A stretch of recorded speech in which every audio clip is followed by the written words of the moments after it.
Salut les Beauty Books, c'est Marie et bienvenue sur ma chaîne.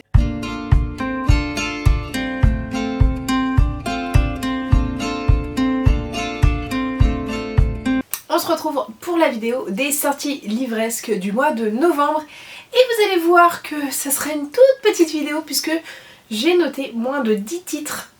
Donc c'est parti, on commence tout de suite. On est sur la fin de l'année.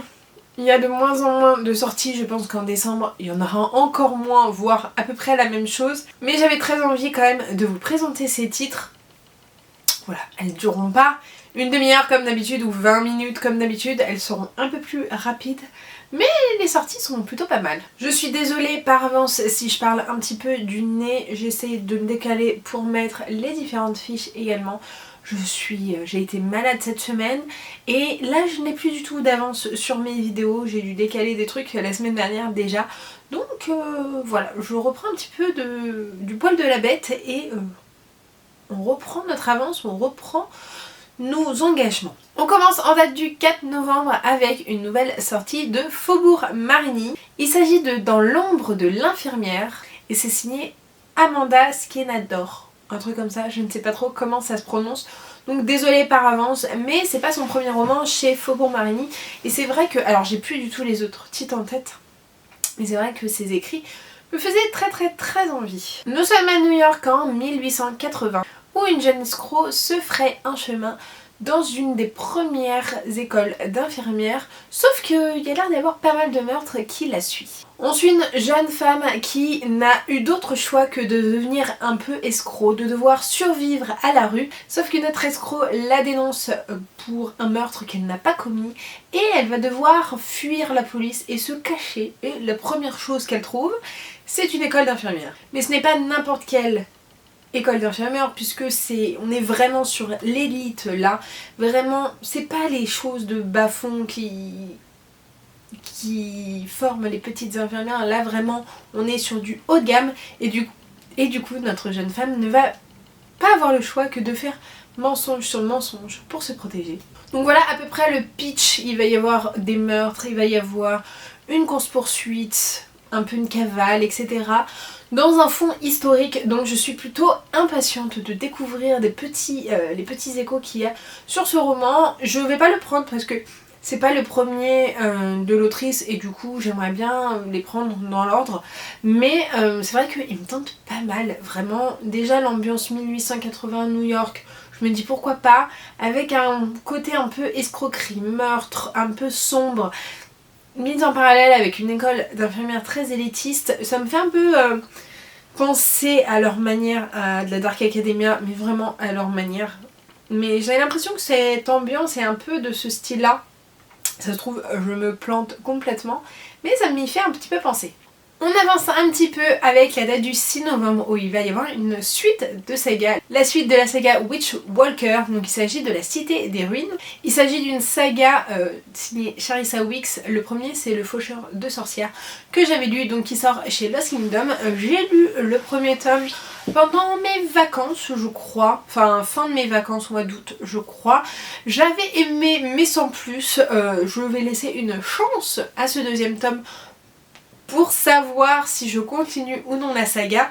On est sur une jeune femme qui s'est fait enlever, enfin sa sœur s'est fait enlever il y a plusieurs années et toutes les temps de chaque année il y a un chasseur de sorcières qui vient pour récolter une sorcière pour le bien de son roi, et donc elle a dit que cette année pour venger sa sœur et essayer de la retrouver c'était à son tour. Sauf que ce qu'elle savait pas c'est que le faucheur de sorcières avait forcément besoin de cette sorcière là, d'elle-même, et voilà, il n'y a rien qui est manigancé, c'était le choix premier et elle va devoir remettre en question pas mal de choses, pas mal de croyances, pas mal d'ennemis, etc. Est-ce que ses ennemis sont vraiment ses ennemis? Est-ce qu'il y en a d'autres? Est-ce que c'est...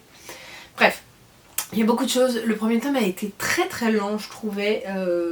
En fait je l'avais un peu trouvé en demi-teinte, très lent et très brouillon et trop en action après. Mais c'est vrai qu'il y a pas mal de bons avis sur cette saga, donc j'ai envie de lui laisser une petite seconde chance. Donc je vais lire le tome 2 et voir un peu où ça me mène et savoir si je continue ou non cette saga. J'ai tout petit peu bougé la caméra normalement parce qu'elle était un peu haute.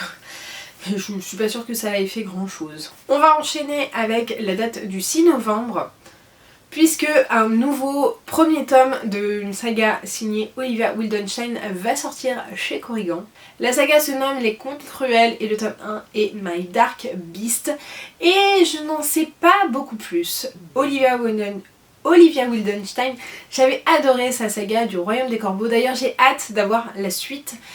Mais vraiment, ça a été comme ça pour moi, cette saga. Le premier tome, il faut vraiment passer le cap et aller au-delà de ce premier tome, qui est assez mitigé, mais vraiment continuer parce que cette saga est pépite. Et donc, elle nous revient avec une réécriture de deux contes différents, de deux mythes différents, puisque d'un côté, nous avons La Belle au Bois dormant et de l'autre, nous avons Hadès et Perséphone. Et c'est tout ce dont j'ai envie de savoir, tout ce que je veux savoir, puisque j'ai envie de me laisser porter et de suivre la plume et de voir si c'est vraiment cette plume que j'ai adorée ou si c'était vraiment que l'histoire. Mais une petite réécriture où se mélangent les deux, je me dis pourquoi pas. Toujours chez Corrigan va sortir, et toujours à la même date, va sortir le tome 2 du Royaume des Mensonges, à savoir Un Royaume si maudit, c'est signé Stacia Stark. Et je vous avoue que je n'ai pas lu le tome 1, je l'ai pris sur ma liseuse parce que j'ai très envie de le découvrir. Je ne sais plus de quoi ça parle, je ne sais plus quel est, du coup je ne vais pas pouvoir vous faire un résumé. Mais le tome 1 avait quand même fait pas mal de bruit et avait une belle hype. Et j'avoue que je suis toujours hyper hypée par cet écrit, je pense que 2025 je le tenterai. Mais voilà, je voulais vous spécifier que le tome 2 sortait pour ceux qui ont adoré ce premier tome. Cette fois-ci, chez Stardust, va sortir un premier tome de saga, à savoir la saga The Imperial, dont le premier tome est Temptation of Magic. C'est signé Megan Scott et il s'agit de romantasy young adult. Alors, la romantasy, oui, la romantasy young adult, je mets un petit... J'ai un petit peu peur, mais ça me faisait quand même très envie. Il y a eu beaucoup de hype sur la version anglaise et je sais qu'il y a beaucoup qui l'attendent, donc voilà, il sort enfin en français chez Stardust. Dans cette histoire, Nicole est une impérienne qui a le don de pouvoir tuer n'importe quel être surnaturel. Sauf que elle a un gros secret qu'elle doit absolument cacher. Puisque sinon, l'éveil, qui est l'organisation de tous les êtres surnaturels, pourrait la forcer à devenir leur chasseresse personnelle, et ça je suis pas sûre qu'elle le veuille trop. Elle part donc dans une ville incognito, elle décide de de faire des études d'histoire de l'art, pourquoi pas, et elle est convaincue lorsqu'elle voit une collection d'art mythologique que celui-ci cache un dernier message donné par sa mère, qui permettrait justement de mettre un fin à l'éveil et de pouvoir la libérer un petit peu. Mais je pense qu'il va y avoir un petit enemies to lovers, puisque nous avons Kian qui est lui un être surnaturel qui mène sa petite enquête de son côté. Je pense qu'ils vont se rencontrer et que ça va être un jeu du chat à la souris avec mensonge sur l'identité, essayer de percer l'identité. Voilà, c'est tout ce que je sais, mais c'est vrai qu'en relisant ce petit résumé, ça me donne fortement envie. J'ai très envie de découvrir ce roman. J'espère qu'il ne sera pas trop young adulte, parce que des fois ça va un peu trop dans la simplicité. Mais franchement, en relisant le pitch, ça a pas mal de potentiel. On fait un petit saut quelques jours plus tard, puisque en date du 13 novembre, nous avons Mad Majesty, le tome 1 de Delinda Dane qui sort chez Hugo. Et donc c'est tout simplement de la romance contemporaine. Delinda Dane, j'avais déjà lu un recueil, une histoire écrite à plusieurs mains avec son écriture à elle, chez Délier, à l'époque, donc ça remonte un petit peu. Et j'avais beaucoup aimé, donc je sais pas exactement quelle plume elle avait, mais j'avais beaucoup aimé toutes les plumes et je m'étais dit à un moment donné il faudrait que je suive. Et quand j'ai vu qu'elle arrivait chez Hugo, etc., j'ai toujours voulu suivre cette autrice et lire un roman de cette autrice toute seule. Surtout que là on parle de royauté, de scandale au niveau de la cour, bref. Franchement moi la royauté j'aime beaucoup ça. Du coup dans une espèce de romance contemporaine je suis très curieuse de découvrir et comme je vous l'ai dit j'ai très envie de découvrir la plume de Delinda Dane toute seule donc je tenterai bien puisqu'en plus les romances contemporaines j'en lis plus énormément et il y a des moments où ça me manque et quand je les lis je les enchaîne et je me dis mais pourquoi j'en ai pas lu avant.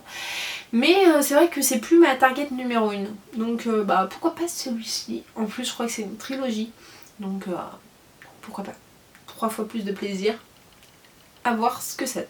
Toujours en date du 13 novembre va sortir un nouveau roman signé Carissa Broadbent. Vous voyez normalement le tome 1 par ici. Voilà avec les petits papillons normalement. Ah, je sais pas si vous le voyez, bref. Il s'agissait de la guerre des cœurs égarés, je crois.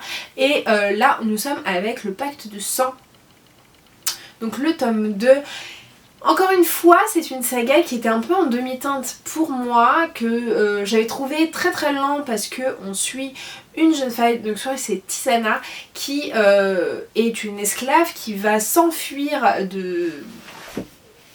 qui va réussir à se libérer et elle va demander de l'aide auprès de mages, auprès d'une école qui forme les mages justement. Donc ils acceptent à condition qu'elle suive la formation et qu'elle ait son diplôme au bout de 6 mois. Et donc ils vont la mettre dans les pattes de Max qui lui ne veut plus avoir affaire avec l'ordre et qui va devoir avoir un petit boulet. Et le petit boulet c'est Tisana. Donc elle se dit bon tant pis, moi je veux sauver mes amis et je veux mettre fin à l'esclavagisme. Du coup je vais m'entraîner toute seule et j'aurai mon diplôme toute seule. Et finalement il finit par l'aider. On comprend petit à petit qu'il va y avoir une petite relation entre les deux, c'est de la romantaisie. Mais j'avais trouvé le début très très lent, on est beaucoup sur l'évolution de Tisana en tant que personnage avec ses pouvoirs etc. Surtout que elle a une particularité, c'est qu'elle est atteinte de vitiligo, bref je sais jamais dans quel sens c'est, mais vous savez c'est des taches blanches de dépigmentation sur la peau et ça a une grosse signification dans ce roman et donc ça j'ai trouvé ça hyper cool d'avoir cette représentation là. Et la deuxième partie on est surchargé d'informations, on nous balance tout d'un coup et il faut qu'on digère et du coup voilà, j'ai très très envie quand même de découvrir la suite. De toute façon je l'ai précommandé mais j'ai un petit peu peur de pas accrocher. J'espère vraiment qu'il sera mieux que le tome 1 et qu'il sera un peu plus dans la veine du serpent et du descendant de la nuit qui a été quasiment des gros coups de cœur à chaque fois. Du coup j'espère qu'on va retendre vers ça et voilà, je vous en dirai plus dès que je l'aurai lu. On saute d'une journée aux dates du 14 novembre puisqu'il va y avoir Bonded by Thorns qui est le premier tome de Beast of the Briar. Excusez-moi, j'ai sorti un accent comme ça direct. Ça va sortir chez Chatterley et c'est signé Elisabeth Hélène. Je n'ai absolument pas le résumé mais j'ai les mots-clés puisqu'il s'agit de la romantaisie homosexuelle avec du coup fantaisie, magie, royaume, fae. Donc ceux qui sont des fae, désolé mais ce sera pas pour vous. Ménage, réécriture, polyamour et harem inversé. Donc côté réécriture, je ne sais pas trop de quoi c'est la réécriture, il n'y a pas encore de résumé mais je suis pas sûre d'aller à fond dedans, mais ça peut être pas mal, surtout si vous aimez les romances MM et si les sujets d'harem inversé peuvent vous intéresser. Donc voilà, j'attendrai vos petits retours et on en reparlera plus tard. On reste sur cette date du 14 novembre avec une maison d'édition que j'ai énormément lue cette année. Il s'agit des éditions Hurlevent qui vont sortir leur nouveau roman signé Rose Castelet. Il s'agit de la dague de velours qui n'est autre que, alors je sais pas si c'est la suite ou si c'est dans le même univers etc que Les Heures Sombres de la Tyrannie qu'elle avait sorti l'année dernière, qui était un roman qui se situait au moment de la Révolution française. Donc j'ai vu qu'il y avait un lien, je ne sais pas si c'est la suite, si c'est dans l'univers où on va retrouver, enfin je pense qu'il faut avoir lu Les Heures Sombres de la Tyrannie pour pouvoir lire celui-ci. En tout cas moi je compte bien le précommander. La précommande aura lieu demain pour vous, demain pour moi, hier pour vous. Mais oui, dans tous les cas, normalement je vais commander les deux puisque je n'ai pas le premier dans ma bibliothèque. Et que après, quand j'aurai fait cette commande, je serai à jour dans les achats Hurlevent. Du coup, à chaque précommande, je ne pourrai acheter qu'un seul des livres. Donc je les aurai soutenus à fond comme je peux. C'est une petite maison d'édition qui a un peu de mal en ce moment. Voilà, le monde éditorial est un peu en crise en ce moment et c'est d'autant plus compliqué pour les petites maisons d'édition. Donc si vous voulez les soutenir, n'hésitez pas à commander chez eux parce que vraiment les écrits sont de qualité et tout comme les objets livres, etc. Et franchement je serais trop déçue qu'ils cessent leur activité puisque vraiment moi j'ai eu des très très belles lectures et des très très beaux coups de cœur dans cette maison d'édition. Et le dernier que j'ai noté, c'est en date du 28 novembre. Alors je ne sais pas puisque pour l'instant je n'ai pas vu de communication sur cette sortie à part sur Booknote du coup. Mais il y a la suite de Rebecca Ross, à savoir Ruthless Vows, qui va sortir chez De Saxus. Donc le premier est par ici, je sais plus exactement, il est par là. Mais c'était Divine Rivals, donc Divine Rivalité, où on suit un rival to lovers assez young adulte, où une jeune femme est journaliste en fait, elle travaille pour un journal et elle va être envoyée à un moment donné en tant que journaliste de guerre et puisqu'il y a une guerre entre deux divinités dans cet univers et elle a un rival qui va mettre qui va jouer là-dedans aussi et elle a son frère qui est parti à la guerre il y a quelques années, elle lui envoie des lettres, enfin elle lui écrit des lettres qu'elle dépose à un endroit chez elle et à un moment donné ces lettres disparaissent et elle reçoit des réponses qui ne sont pas de son frère mais d'une personne anonyme. Du coup il va y avoir tout un échange épistolaire de ce côté-là, j'avais plutôt bien aimé, j'ai hâte d'avoir la suite parce que vu la fin du tome 1 on a envie de savoir la suite. Mais ça n'avait pas été le coup de cœur que tout le monde avait eu. Donc je demande à voir ce que ça va donner. Mais voilà pour les sorties que j'ai notées. Donc n'hésitez pas à me dire si vous avez noté d'autres sorties. J'ai vu plein d'autres vidéos sorties littéraires popées et c'est vrai qu'il y avait beaucoup de sorties que moi j'avais pas vues mais celle-là c'est celle qui me tentait le plus ou qui était susceptible de vous tenter le plus et ça va faire du bien quand même au porte-monnaie qui est un peu moins de sorties parce que là les derniers mois, franchement cette année ça a été très riche en sorties, voilà. Donc j'espère que cette vidéo vous aura plu, n'hésitez pas comme d'habitude à la liker, à la commenter et à vous abonner. Je vous mets juste ici pour vous abonner, ici ma dernière vidéo. Et en attendant une prochaine vidéo, je vous fais de très gros bisous et je vous dis à très bientôt. Ciao!